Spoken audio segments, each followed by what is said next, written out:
From the desk of the Prime Minister of the Biafran Republic government in exile, the first phase of the self-referendum for the actualization of the Biafran Republic elapses on the 31st of May. And as such, the Prime Minister has given an instruction starting from May 29, 30, and 31, there will be sit at home in compliance, of course, to ensure that the Biafrans go to the polls to vote for the last phase or the first phase of the referendum movement. Your take on this? Yeah. The other sit at home, our God-given able Prime Minister give to we Biafran at home is in order. If you watch other nations, at the day they are going to pool, if it did not fall on Saturday, it will fall on Sunday or they declare public holidays so that people can be able to go and vote. And now, but in our own case, our own vote, we don't need polling booth that people will walk out from their house, maybe to a stone throne, to go to any polling booth near them to go and vote. This is sit in your home and vote in your home, which is one of the best way and the safety for we Biafrans.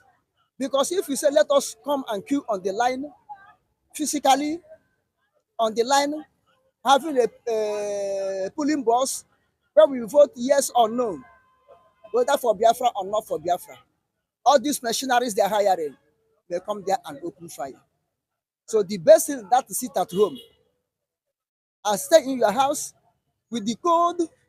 And now we have a communication so easy. With your set, your code, you can be able to be inside your house and vote and relax in your house. You understand what I'm saying? So the way he planned it, the way he put it is perfect. And God Chukwokike Abiyama will help us to be successful. Would it be strategic? 29th of May should have been or should be the democracy day, marking the first year of Ahmed Bola Tinubu and other elective positions, of course, in Nigerian government. Could it be a way of civil disobedience that nobody should come out to grace the occasion? Or is it in another way around that the required number for this referendum has not been met? And as such, these 3 days possibly or probably might be an advantage, of course, to meet up with the expected number. He said, I think 20 million in the first phase. You see, the Democracy Day of Nigeria, May 29, the people will go, will stay at home. Factories will close if there's factory in Nigeria. Government parastatals offices will be closed, and the people will sit at home. And we are sit at home to do what? They are sit at home to commemorate their Democracy Day. We are sit at home to finalize our voting day. Their own is democracy, our own is freedom. But it's coincidentally, two of them fall together. This is to show you what I have been saying, that by and by, Biafra, Nigeria, we still need each other. You see how this will fall? By and by, we still need each other. Not need each other, we come back to Nigeria and still continue Nyamri or Amuibu. Or they will come in our place to suppress us again on gunpoint. No. But we will still need ourselves in the time of diplomatic relationship. You see how we fall?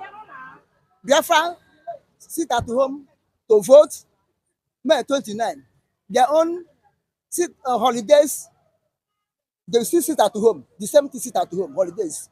Go rest your house for the Democracy Day, which is the same, the result of the outcome of election.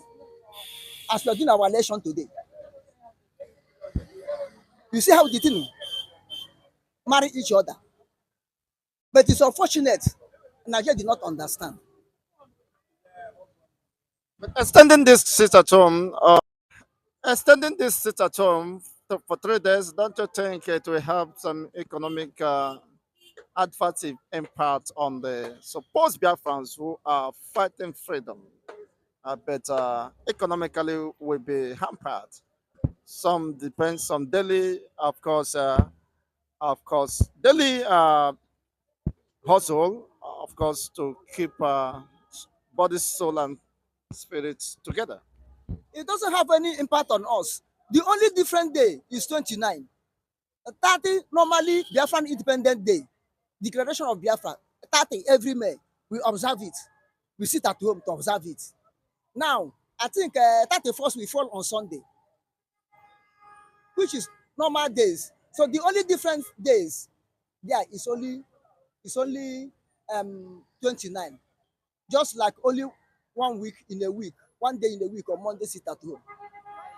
And after these 3 days, we will still observe Monday sit at home.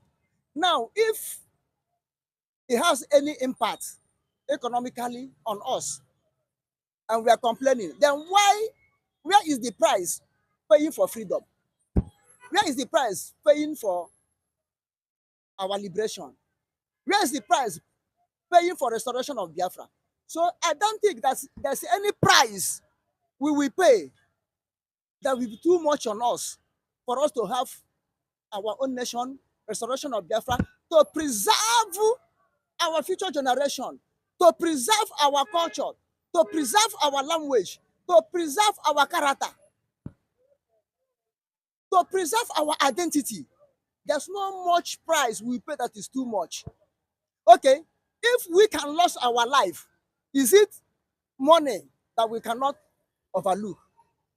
If we can lose our life, people devoted for how many years now, staying in the jungle, watching AK-47 become a jitter in their hand. They are playing. In only 3 days, how much are you going to make?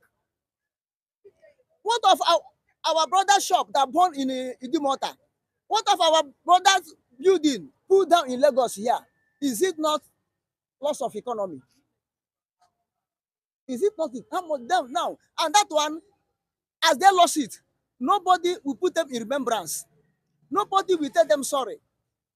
There's no any day to celebrate for what they have lost or to reflect on what they have lost. But if you lost 3 days, maybe each day, let me put it like this, each day you made income of 5,000 naira.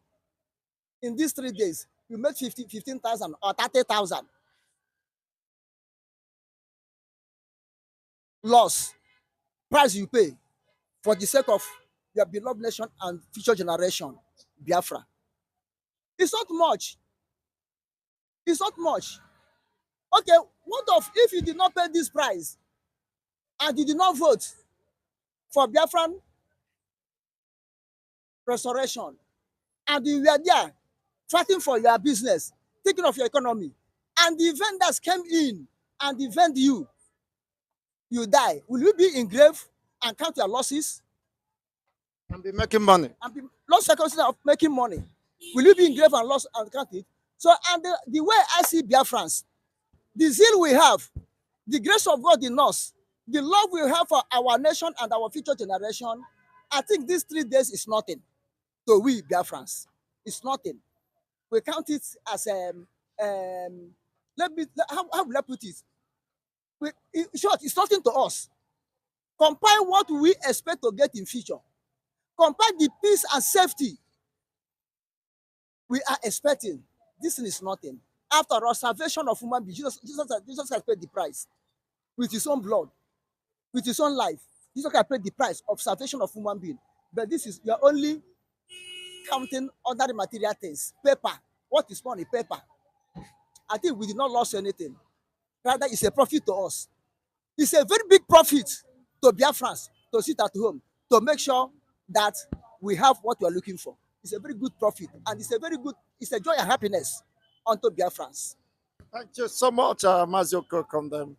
Well, we continue to keep abreast with the latest happenings as we continue to intimate the audience, esteemed fans across the globe, on the latest development bordering on social, political, and economic, of course, security-wise within Nigeria, and of course, as it borders on the Biafran land, as the case is.